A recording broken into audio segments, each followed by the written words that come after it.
It's time for news update on Ministry News.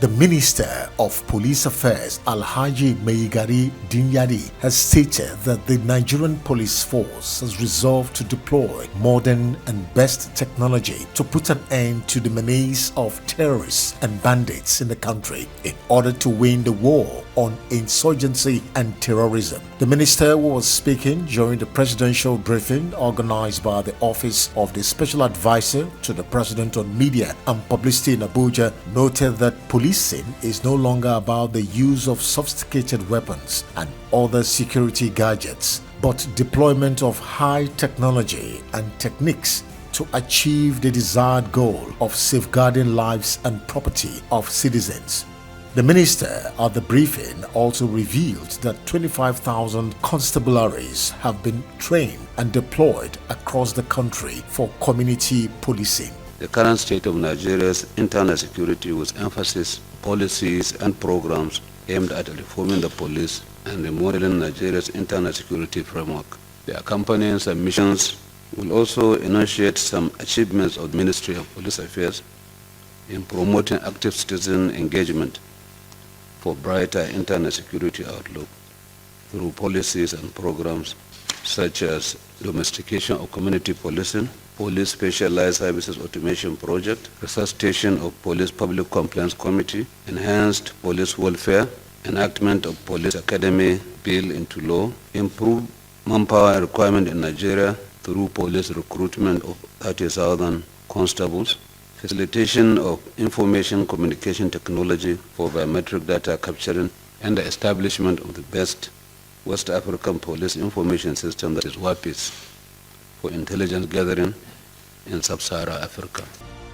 The federal government has commended the Nigerian armed forces for not relenting in surmounting security challenges abound in some parts of the country. The Minister of Defense, retired Major General Bashiru Salihi Magashi, gave the commendation while declaring open the 58th anniversary celebrations of the Nigerian Air Force in Kano. The minister, who described the theme of the seminar, enhancing the Nigerian Air Force operational efficiency in joint operations for effective response to contemporary national security imperatives, as apt, noted that the military, through the Nigerian Air Force, has facilitated synergy in operations among the tri-services, leading to unsurpassed records of achievements, while noting that synergy as a new tactic has saved the armed forces resources, increasing precision and reducing waste during operations. The defense minister expressed appreciation to President Muhammadu Buhari for the unwavering support, understanding and prompt response to the needs of the Nigerian military.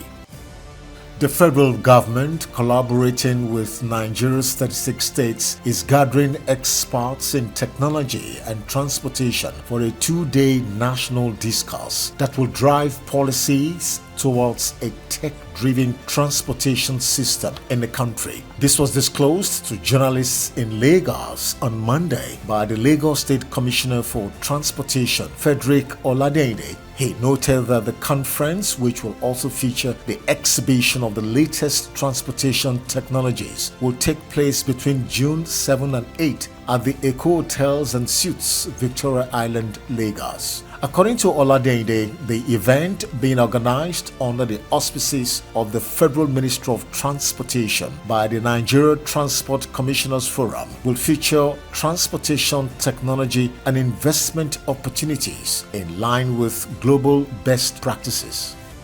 The Federal Minister of Industry, Trade and Investment, Otumba Adeniyi Adebayo, Thursday inaugurated a committee to look into the issue of rejection of Nigeria's agro-produce in international market, namely countries of Asia, Europe, and America. The committee, whose membership is drawn from the ministry and some parastatals of the ministry and Ministry of Agriculture, is headed by the Director, Commodities and Export Department, Mr. Sulaiman Audu, charged with the responsibility of identifying the major causes of the rejection of the agro-produce and prefer appropriate recommendations.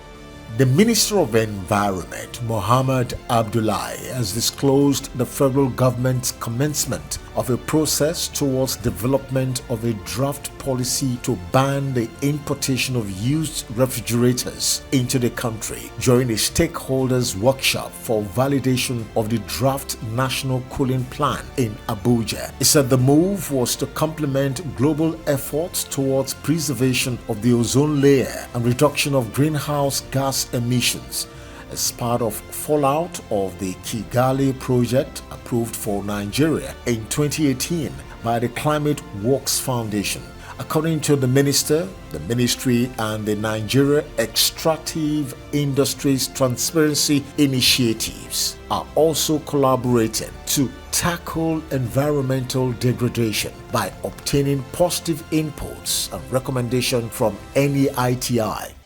The Minister of Industry, Trade and Investment, Richard Adeni Adebayo, said that digital transformation will be realized more quickly if global quality infrastructure is adopted. The minister, who made this known at a press briefing in Abuja to mark the World Metrology Day with the theme Metrology in the Digital Era, noted that the World Metrology Day is celebrated on the 20th of May each year and is jointly realized by the International Bureau of Weights and Measures and the International Organization of Legal Metrology. He further said that the adaptation of the theme for this year's World Metrology Day could not have been appropriate considering the digital revolution being experienced in the past 2 decades.